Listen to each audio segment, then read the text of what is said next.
Apple Knocker Radio. The Archon Hunter by Suwak. The voices in the woman's head were so loud that Jacob couldn't hear himself think. 3 of them, maybe 4, badgered her with an endless hissing stream of insults. Dumb cow, ugly, useless, oh so fat, fat, fat. Eyes bruised with sleeplessness, hair frayed and face pallid, the woman sagged into her commuter train seat like a marionette, with no one at the strings. Her red coat and black pants were designer-made, expensive, but also badly wrinkled and speckled with discoloration, simultaneously hinting at money and a fall from grace. Jacob resisted the impulse to cross the aisle and hug her. She was worse off than anyone he'd ever encountered. One voice was common, sometimes 2, but 3 or 4? He'd never heard anything like it. It was too early to make his approach, though.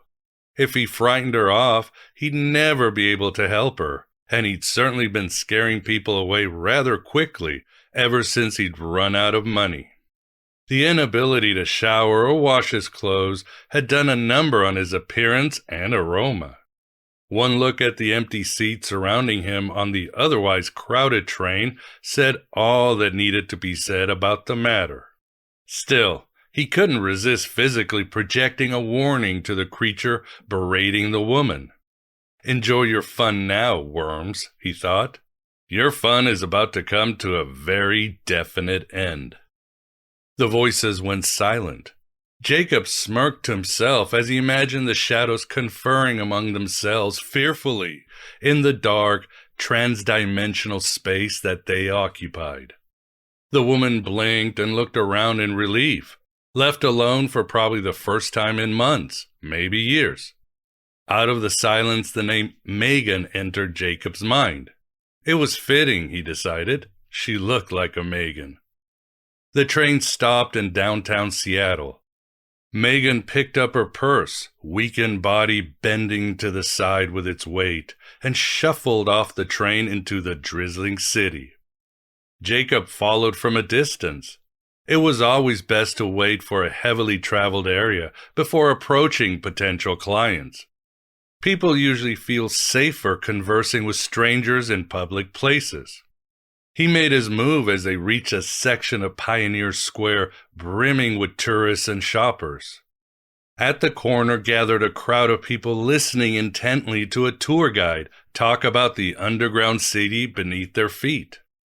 Jacob saw his opportunity and walked up alongside her. "Excuse me, ma'am." His Czech accent often intrigued Americans, so he laid it on thick. Megan turned to him, looking too exhausted to be afraid, as if she wouldn't even care if he did try to rob her. "My name is Jakob Rezek." "Okay," she kept walking.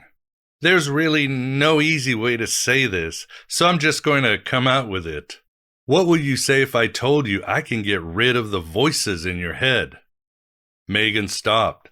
Pedestrians flowed around them as they faced each other. Was I talking to myself again? Not that I know of. Then why do you think I hear voices? Because I hear them too. Megan widened her eyes and laughed wildly, though not unkindly. The bizarre conversation seemed to have brought her personality to the fore for a moment, revealing the strong, confident woman hiding underneath all the fatigue and misery. It must have taken the shadows one hell of a long time to beat someone like her down, Jacob thought. She looked up and down his dirty trench coat, slacks, and sooty sneakers. Her humor changed to a look of pity. "Good luck with whatever issues you're dealing with, Jacob. I have to go." She continued on her way. Jacob knew he was about to lose her, and desperation forced boldness. "I can hear them because they aren't your thoughts. They just pretend to be." She quickened her pace. "Megan!" The name stopped her in her tracks. She turned, looking a little frightened. The shadows sensed their opportunity to undermine the situation and dove in. "He wants to hurt you." Why else would a good-looking young man talk to an ugly old cow like you, 45 and jiggling with cellulite? She doesn't look like a cow to me, Jakob said, and I'm talking to her because it is my job to help people get rid of worms like you. The shadows fell silent. Megan still seemed frightened, a heartbeat away from fleeing. Normally, Jakob wouldn't show his hand so quickly, but he had no choice. The situation was slipping out of control. Megan, I have helped people like you many times before. I was once in the same situation myself. In fact, I'm the only chance you've got. Walk away now and you will live with those things eating at you for the rest of your life. Megan stared at him through her bleary eyes before shrugging in surrender. You know what? At this point, I'll try anything. She flashed a debonair smile. Do you take plastic? The rain became heavier as they walked through the city. Jakob offered Megan his coat to cover her head. She just laughed. I'm a Seattleite, sweetie. Rain is our version of sunshine. She offered to buy him a sandwich from a deli. He waved her off. I'll take a coffee, though, he said, counting change in his hand and sliding it over the counter. A small one. You look hungry, Megan said, and I really don't mind giving you an advance on services rendered. Well, I mind taking it. He smiled to take the edge out of the anger in his voice. There was no reason to talk that way, of course, but the bitterness of those born into poverty does not die easy. Fair enough. Megan ordered a latte, and they continued on their way, ducking a short while later into Pike's Market, where a crowd applauded longshoremen flinging enormous fish at each other and catching them theatrically in white paper. Megan watched Jacob's dirty fingernails as he raised his cup to his mouth, apparently thinking he wouldn't notice her doing so. Are you a psychologist? Jakob shook his head. I don't know what to call what I am. She looked up and down his ragged clothes. Does it pay well? It pays whatever clients are willing to donate, which isn't much sometimes. Sometimes it isn't anything. You're like a starving artist then, all talent and no business sense. No, not like that. I just have a code. They walked downstairs to the lower levels of the market. Well, what's the code? Jakob sipped. Never take anything I haven't earned. The bitterness had crept back into his voice. Seeming to sense it, Megan changed the subject. So, how did you come to do this job that you have no name for? Jakob felt the eyes of the shoppers and tourists on him, their suspicion and disgust. The words homeless scum broke psychically through the background chatter. 5 years ago, he said, I was worse off than you are. I walked right to the edge of a bridge and everything. I'm sure the voices were very supportive of your decision. Oh, yes, it was like having a demonic Tony Robbins in my head. Megan squealed with laughter at the success coach's name. Jakob smirked. I'm glad you find humor in my suffering. I'm sorry. I've been living alone with this for so long, it just feels good to joke about it. Jakob waved her off. No need to apologize. Gallows humor is essential in this line of work. They walked into a magic shop. Jakob set his coffee on the floor, took 3 balls out of a bin, and juggled. His form was perfect, mastered through years of performing on street corners for pocket change. Right before jumping, I decided that, if I was just going to commit suicide anyway, I might as well figure out what was wrong with me so I could help others in the same situation. I started with Western psychology, moved to Eastern, and then to things more esoteric. I pieced parts of it all together and realized what kind of world we're living in. That's when I found the shadow. Megan pulled the lid off her coffee and drank from the open mouth. What did you do then? I killed it. He caught 1 ball in each hand and then 1 on his forehead. He balanced it there for a moment and then dumped them all back in the bin. So, you're going to kill my shadow too? Megan asked. No, Jakob picked up his coffee. You are. Megan's cup trembled in her hand. I can't do that. You have to. Everyone has to kill their own, or else new ones will just come along to replace them. Is it dangerous? Jakob put on a pair of glasses with enormous fish eyes painted on them. Very. I really wish you wouldn't make light of all of this. Jakob flashed his best coy smile. It always helped to act like a badass before going into battle, Megan. Always. She lived in the top floor of the highest apartment building in the city. Jakob kept his back to the glass wall of the elevator as they rode, hoping Megan wouldn't notice. It wouldn't do much good for her to know that her supposed savior was terrified of heights. Are you surprised to find that I'm rich? Megan asked without a tone of arrogance or false modesty. It was an honest question, perhaps even a bit self-conscious. I made all the money myself. Not too surprised, to be honest. Lots of people try to beat the voices that way. It doesn't work? Did it work for you? Megan sighed with playful melodrama. At least I had an amazing view while I toiled away in futility. Jakob laughed, but the talk of money made him feel self-conscious. He examined his unkempt himself in the metal elevator door's reflection and smoothed back his hair. The greasy texture left on his head only made him feel worse. Megan hadn't been exaggerating about her wealth. Her apartment wasn't just situated on the top floor. Rather, it occupied the entire thing. Jakob refused to show how impressed he was and immediately started moving the furniture away from the center of the living room and against the walls. We need some space, he said, keeping his eyes fixed on the task at hand and away from the windows. Megan watched him suspiciously as they slid the couch over the floor. Don't like heights, do you? You kidding? Jakob chuckled. I love them. Barely resisting the urge to hang off your balcony as we speak, in fact. You lie. Never. That's when it hit him. A clear blast of higher déjà vu. He'd experienced the sensation a few times since waking up to the real nature of the universe. Each one had turned out to be prophetic in some way, though he had not yet learned how to anticipate what they meant. He just had to wait and see. Jakob sat cross-legged in the middle of the room and motioned for Megan to do the same. He kept his gaze fixed on hers, softly but continuously, and compelled her to relax. Our brains are like antennas that pick up consciousness, he said. The problem is that they are bad things floating around out in the ether. Things that can hijack lines of psychic communication and terrorize us. That is what is happening to you. Brains like antennas? Megan squinted her eyes to see if he was joking.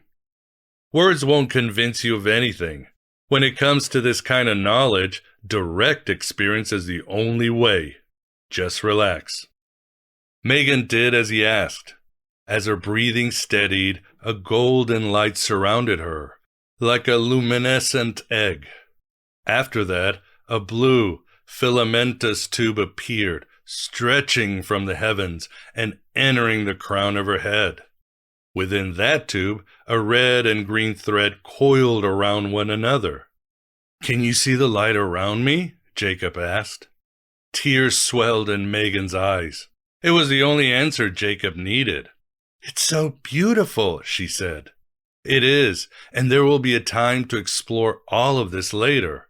Right now, though, I need you to focus on expanding your light so that it touches mine. How? Envision it, gently. Don't try to force it. Just softly visualize it being done. Jakob followed his own instructions and bent his spirit towards Megan's. Gradually, Megan responded. An instant exchange of information occurred when the lights touched. Fragments of Megan's life filtering through to him. She'd been born to wealthy but abusive parents, had wanted to be an astronomer, had started a business at 17, and left her family forever. The receipt of her past experiences was only a byproduct of the communication, not the intent. What mattered most was sharing the truth of reality with her in the only way that a person could truly comprehend. The lesson unfolded in a mandala of fire and ice in the space between them. It expanded and morphed, a model of the universe and of themselves, fractal reflections of the same infinity. The lesson was only supposed to be an introduction to a much longer education. But just after they began, a sound like static electricity filled the air. Megan looked around frantically. "I know that sound. I heard it when I had really bad nightmares." "Those weren't nightmares," Jakob said, keeping his tone as calm as he could. "This is what happens when the shadows manifest." 4 creatures materialized around Megan. They were shaped like the 3-dimensional shadows of human beings. No facial features, no clothes, just likeness silhouettes. Jakob scrambled to his feet to protect Megan. Before he could take a full step, he realized that they weren't after his client. Not this time. "We've heard a great deal about you, Jakob Rezek." The creatures hissed and rushed. The whole thing caught Jakob off guard. He'd seen them materialize into semi-physical states many times before, but this was different. They smashed into him and blasted him back through the air and crashing through the sliding glass door onto the patio. In a daze, he pulled himself up by the railing and found himself looking down 50 stories to the city below. His head reeled with vertigo as the creatures dragged him back to the ground, biting and clawing. The shadows fed off the fear, and he desperately tried to contain the terror he felt at being so high, but couldn't. They bit into his back as he shrieked in pain. He didn't fear death. In a way, he welcomed it. His only concern was for Megan. He pulled himself up by the railing again and closed his eyes. If he jumped, perhaps he'd be able to take the shadows with him. Before he had the chance, blue light sent the shadows scurrying to the corners of the patio and hissing in pain. Jakob looked up to see Megan standing just inside the doorway. She didn't look tired or fearful anymore. Not at all. Instead, she looked wide awake, wildly alive with energy. One of the shadows leaped over the railing and out of the light to cling to the building wall. It seemed to melt inside and disappear. A moment later, it pounced on Megan from behind and tackled her to the floor. The other shadow immediately jockeyed for position. Megan's attack had given Jakob time to recover his wits. He summoned the light within and focused it into 3 photons in his hand. He threw these, one by one, into the bodies of the shadows. The illumination expanded within the darkness and vaporized the beasts. The last shadow left stood up from Megan's back. The woman's clothes were tattered and her back bloody. Jakob stepped inside to confront the creature, but it leapt forward suddenly, knocking him aside, and squatted on the railing of the patio. "This is only the beginning," it said. "You have no right to interfere in our way of life. We will return." Megan got to her feet and pushed back Jakob, drawing her own light around herself. "Sounds marvelous," she said. "Please do bring more friends." The creature hissed and leaped off the railing. It fell for a few yards before scattering into the wind with wisps of shadow and the sound of static. Jakob pressed his hands over the wound in his neck and smiled at Megan. "Bring more friends, eh?" Megan flipped her hair back dramatically. "It always helps to act like a badass before going into battle, right?" Megan insisted that Jakob shower and dress his wounds. After a long protest, he finally acquiesced. The water felt good, and he turned it up just a shade lower than burning temperature. The dirt and sweat rolling off his body just kept coming, no matter how much soap he used or how hard he scrubbed. He thought about what he'd seen just before the shadows materialized. Strange as it seemed, he never actually believed that the rich could suffer too. He'd always abhorred them because he'd never forgiven them for teasing him and his family when he was a child. It was strange to realize they could be haunted too.